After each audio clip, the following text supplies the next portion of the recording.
There's a Star Wars project that's been on my radar for a little while now. Some of the community modders who work on this project have been contacting me on Discord. What you're looking at here is a game called Ravenfield, a first-person Battlefield-style single-player shooter. The game is still currently in early access, but where it really shines is in its integration of the Steam Workshop. The base game is just kind of like a sandbox, allowing modders and game developers to create their own content for the game. In-game tools allow for community map building, the creation of different factions, vehicles, and weapons. And what has me so excited for the future of this project are moments like these.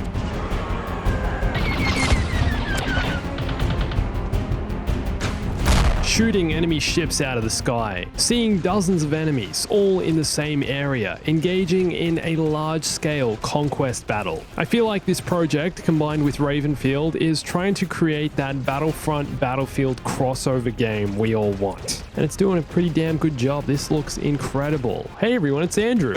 Ravenfield launched on Steam back in 2017, so it's been around for a few years, and since its initial release, there have been lots of community mods added to the game. Different maps and themes that have evolved this game into a much larger project. If you're interested in this game, you can actually pick it up on Steam now for around $10 US. It's on sale at the moment. It runs in the Unity engine, which is quite a popular game engine for indie games. And I'm pretty sure this game is being made by a single developer named Johan Hassel, who goes by the name Steel Raven 7. And in his Twitter bio, he refers to Ravenfield as a very silly game. I think the sandbox combined with ragdoll physics can create some pretty crazy moments. And there seems to be quite a consistent flow of new community content created for this game. Just looking at the Steam Workshop for Ravenfield, there's quite a lot of new content that's even been released in the past week. What you're looking at here is the Exegol map from The Rise of Skywalker. This was just recently created for Ravenfield. But being my first time in the game recording this, I'm a total noob and don't really know how to play this yet. You have to get in one of the starfighters on your capital ship and fly across to the other side, but I don't really know how to fly yet. The ships feel kind of similar, I guess, to how flying in the Battlefield games feel. It's less arcadey than Battlefront, but still probably not as advanced as a flight sim. And you might have also noticed all the footage you're watching isn't the correct aspect ratio. I have no idea how I didn't realize this when I was filming. I'm really sorry. Apologies for that. That's my bad. The game looks really good though, and does actually play in the full screen. And I have to say, this map is pretty damn impressive. Seeing the scale of this map, the fact you have to fly over to the enemy capital ship. It's a ground battle that takes place on top of the Star Destroyer, but also a space battle at the same time. And I think this is probably the first creation of the Battle of Exegol in a video game. I don't know of any other games that have done this on this scale anyway. I'm assuming the new LEGO Star Wars game will feature the Battle of Exegol, but that might be on a smaller scale. And of course, that's the great thing about community-made maps. They allow us to experience planets and battles never before seen in video game form. And now that I've seen this, and also the Scarif map, I'm really keen to stay up to date with this project and see what other new maps and experiences its community creates. There's just so much potential here. One of Ravenfield's strengths is that it seems to support a high number of AI characters and players. When setting up the map, you can actually choose how many AI you want to be in the battle. And my PC doesn't exactly have the latest hardware installed, even though it's still relatively powerful, but I was able to spawn in 200 AI with no problem and feel like I could have possibly even gone beyond this. There were a few frame drops as I was playing here and there, but nothing significant, nothing that was affecting my gameplay experience. Even when there were dozens of AI in one section, it was still running pretty smoothly. But yes, the game does still feel a little rough around the edges. Like I said, it's in early access, it's still being developed. There's kind of a bit of clunkiness to it, which you can overlook when there's so much community-made content. Some of the mechanics need some refining. I wasn't entirely sure what certain buttons did, how to perform certain actions. There's no real tutorial, doesn't really teach you how to play. You just jump in and you're kind of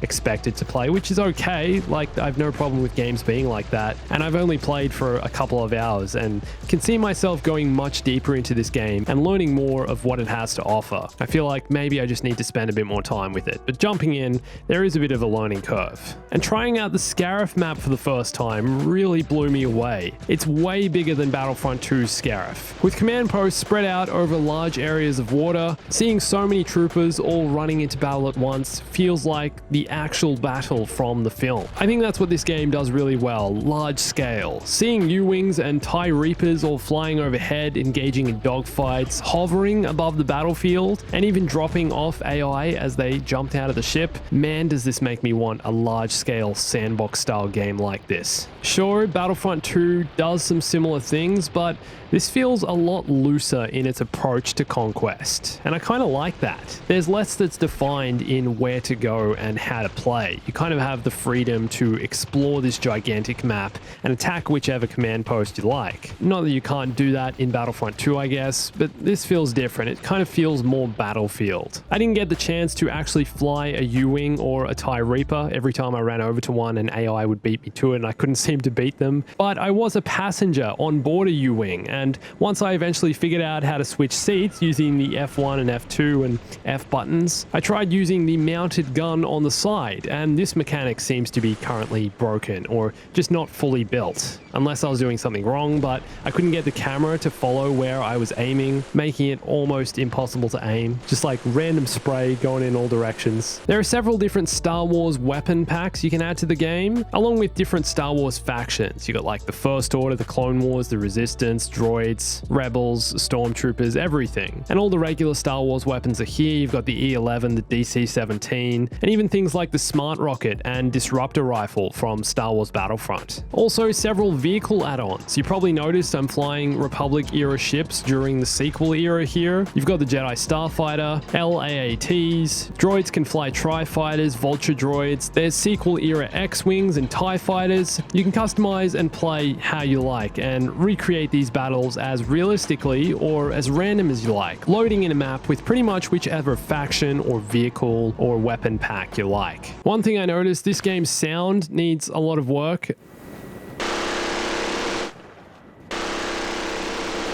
At the moment, it's still only very basic sounds that trigger when something happens. I don't know if that's just a Star Wars mod though. Perhaps that's the case because they're actually using some Star Wars sound effects here, so they haven't built the full sound. There's no real ambience at the moment though. But this is only a minor detail. It's the visuals and the content that's the standout, and that's what we want to focus on. Ravenfield's art style is quite basic, but I think that's why it's able to support such large-scale battles with so many AI players. Seeing the red and blue paint really doesn't bother me too much, which are what are used to distinguish both teams and their bloodstains, I guess, and the different factions. And I guess seeing paint in an area can help you strategize and figure out that there are possibly enemies nearby, or that enemies you shot at have been wounded. But the Star Wars theme over the top of this is definitely basic and rough, but I think it kind of fits with the quirkiness and the ragdoll kind of silliness of this game. It works for the game style, and you still feel like you're shooting at an army of shore troopers or rebels. It doesn't feel out of universe. I think it can get more immersive the more you play. Ravenfield has several different game modes. So far I've only tried Battle, which I think is basically Conquest, and also Domination, and I think they also have plans to add some type of galactic conquest style game mode, so be really interested to see if that's a thing or when that will become a thing. And it would also be amazing to see this game include multiplayer. I don't think that's currently in the plans of the developer. This game is going for that old school single player conquest approach, kind of like the original Battlefronts initially did. But the scale of this game, seeing this in online and being able to jump in a lobby with my friends and play out these gigantic large scale battles, that would be a dream come true. I'm going to try and stay more in touch with this project, perhaps check out more of the custom maps created by the community and go a little deeper to understand how to play and everything it has to offer. And I'd love to know if you'd like to see a large-scale conquest game like this, larger than Battlefront 2, created for online multiplayer. And have you ever played Ravenfield? What do you think of this game? Let me know in the comments. And if you want to learn more about all the Star Wars content created for Ravenfield, I'd recommend recommend checking out their Discord server, I'll link that below. And another amazing Star Wars game I think you guys really need to take a look at, if you haven't already, is the re-release of Star Wars Racer. It's currently available on PS4, Nintendo Switch, and you can also play Star Wars Racer on PC. So if you want to learn more about why I think it's such a great game, go watch this video here. And follow me on Instagram, Twitter, and join my Discord for lots more Star Wars gaming, news, and if you know about any Star Wars projects you want me to take a look at, send me a message or a tweet. I'd love to check out more of these community-style Star Wars games. They're awesome. And thanks for watching this. My name's Andrew. I'll catch you soon. Stay bombastic.